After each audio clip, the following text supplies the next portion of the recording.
The first topic that I wanted to bring up was from Andrew Tate on why men are refusing to get married. Why men are refusing to get married. Let me go ahead and get this book together for you guys right now. This is a little bit lengthy, so I may pause in between, as I said to the gentleman before the show started. So just bear with us. We do have three topics. All of them are a little lengthy, maybe 3 minutes, 4 minutes, something like that. So just make sure you guys are paying attention so we can have a great discussion tonight. Here we go. Women are conditioned to act a certain way before marriage, but also during marriage, men and women are conditioned differently. If you have a man who's been married for 10 or 15 years, and let's say he doesn't sleep with his woman anymore, and he goes on TV and says, me and my woman have been married for 15 years, we no longer have sex, I'm not satisfied, I should leave. Everyone will say to him, no, you can't leave. You can't leave her just because she won't have sex with you. Are you out of your mind? Are you crazy? Stick by your woman. She has an emotional problem, etc.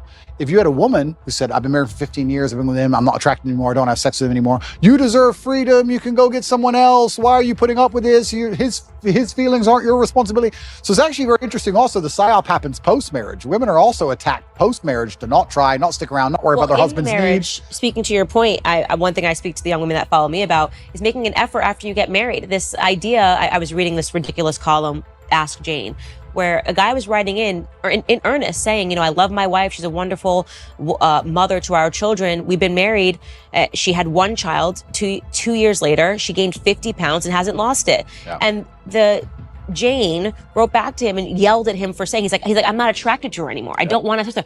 Just yelled at him for even saying this. And I'm going, no, why are you yelling at him for being honest? The idea that marriage is a finish line is problematic. Yep. As I haven't already, make sure you hit the like button. Also, make sure you subscribe to the channel. We are breaking down the Andrew Tate on why men are refusing to get married. We do have three topics for tonight. So y'all make sure y'all paying attention so we can have this healthy discussion. Here we go. That, I got the guy, I pretended that I like to work out and go to the gym, and now that I've got him, I'm going to gain 200 pounds and he's just stuck with me. Yeah. That is a poisonous mentality. You should make an effort for your husband. You don't just start a company and go, okay, I'm rich now. No, you got to work on that company every day. It's rented. You don't just get in shape and go, I'm in shape now, it's done. No, absolutely everything's the same, and a relationship is exactly the same, and I completely agree with you. I think the reason a lot of men are also rejecting marriage is, one, because there's not many wives to find, but two, I think a lot of men find themselves very unhappy in marriage because the women have no interest at all in satisfying them, like you said, or no interest at all in their needs. It's still some more part of the clip, but he said something about there's not enough wives out here. Would y'all agree? There's not enough wives out here? I disagree. I mean, it's not enough. I mean, I don't know what that means. It's not enough. I mean, it's wives. It's a matter of what you want or what you're willing to accept. At the end of the day, man, social media got us thinking that it's going to be some type of perfection for everybody around the corner. It's not perfection in the cards for everybody, bro. You're not going to get 10 out of 10 things on your checklist. I mean, so it's wives out here. I mean, it's a bunch of people that's unrealistic as it relates to what they qualify for, what they should have. But it's wives out here. You know what I'm saying? Everybody think they should have the baddest chick on Instagram. Well, man, you should be happy with that 5, bro, because you're a 5. You know what I'm saying? And you ain't got no bag of money, and you ain't got no muscles, and you ain't got no swag. You know what I'm saying? So it's something out here. It's just a matter of being realistic about what you should be, what you can obtain. Okay. All right. So Sean, would you agree that there's at least a basic standard that all men want in a wife? See, when the question is proposed, is there enough wives out here? There's enough women to get married.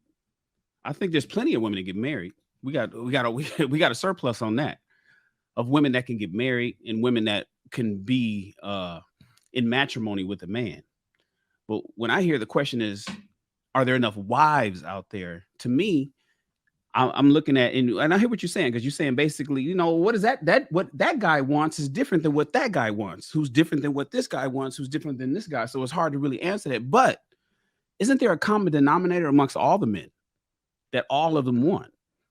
You see, when I hear the term wife, I think of duty, I think of honor, I think of cooperation, I think of respect. Just those 4: duty, honor, cooperation, and respect. I believe now a bad chick, short, tall, light skin, long hair, short hair, God-fearing, all the other stuff are the fringe benefits. But duty, honor, cooperation, and respect, I think they all want. And now, when the question, considering that I consider that the fundamental of being a wife, knowing that and being asked, are there enough wives out here?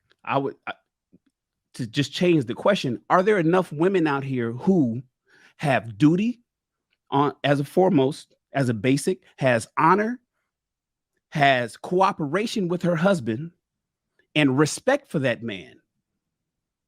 That changes the question, or makes people at least look at it a little different. What do you think about that if it was posed to you in that format, Sean? Man, I love that perspective. I do. I love that perspective. I think I would say, depending on who you are. So once again, for us, those of us who, once again, want a certain type of chick, what you said is exactly spot on. I think that's when it becomes closer to a hell no. But I think most guys, bro, are really average. And once again, they really do. They see B Madden with the bad chick, and they want what B Madden has. But B Madden is in a different category. He qualifies for something different. I really do think that what you said is, first off, it was very, very insightful. But I do think there are lots of chicks who don't want to be the Instagram girl. They just want to be somebody's wife. They don't look like a supermodel. They're okay. They have a good job, and that's all they want. So I do think there are more women like that than there are the women that we see on social media every day. I really do think that. And we don't see them because they're not on social media every day, or they're on social media, but they're just in the shadows. They have 700 something friends because they don't need to have 700,000. So I love what you said, though. All right.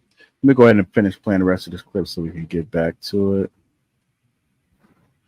And they end up scared of divorcing her because they're going to be bankrupt, in a marriage where they don't feel respected, kids don't listen to them, and they're not the king of their own household. So what would be the attraction in getting married unless you're going to be the king of your own household? And that can be extrapolated and discussed in two different ways. One about feminine submissiveness, but also about masculine accountability and excellence. Because I think if you're truly an excellent man, you can be the king of any household. So It's very interesting. It's kind of interesting how all arguments come back to almost the same base biological things. And you teach women to be good women, you teach men to be good men, and everything kind of works out after that. And if you break those two things, everything built on top of it completely degrades and breaks down. It's done on purpose because they have the world so confused now that they can come at us with absolute garbage, and it needs a discussion. If we had the basis of masculinity and femininity in the household, how much harder would the transgender argument be to implement? Think about it. Well, she's a woman, I'm a man. No. But now they got people thinking we're all the same. It doesn't matter. Gender is not real. All this craziness because of the breakdown of the basics. So this is why perhaps they see you as such a threat, and they see me as such a threat, and they see us as such a threat because we've just stuck to the age-old adages and the age-old ways that people have always been. And I do think that one of the reasons why they dislike me so much is because, yeah, I certainly live a teenage boy's dream.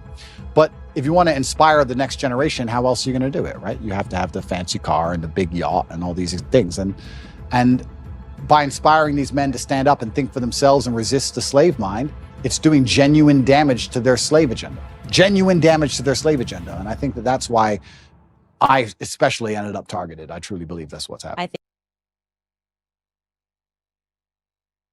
All right, let's go ahead and get into Andrew Tate on why men are refusing to get married. I'm going to go ahead and go with you first, Trey. What are your thoughts about it? Actually, I got a lot of thoughts about it.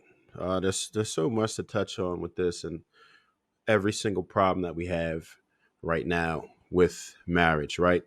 For one, as men, a lot of us don't excel to be the best. And that's pretty much the only way to ensure, or at least increase the odds of you getting the woman that you actually desire, right? But we can't ignore the fact that most men want the dime, most men want the Instagram, but most of us are realistic enough to know, no matter who we are, like that just might be too much of a headache. I always tell people the sweet spot is about a 7 or so, right? A lot of us are average and we could certainly do better. But at the end of the day, there's always been a bell curve. There's always been men at the top. There's always been a whole bunch of people in the middle. And there's always been some that are just on the lower end of it, right? And there's so many different things that happen. Who invested in the middle class since Roosevelt substantially, right? Nobody. So it's so difficult to be average right now.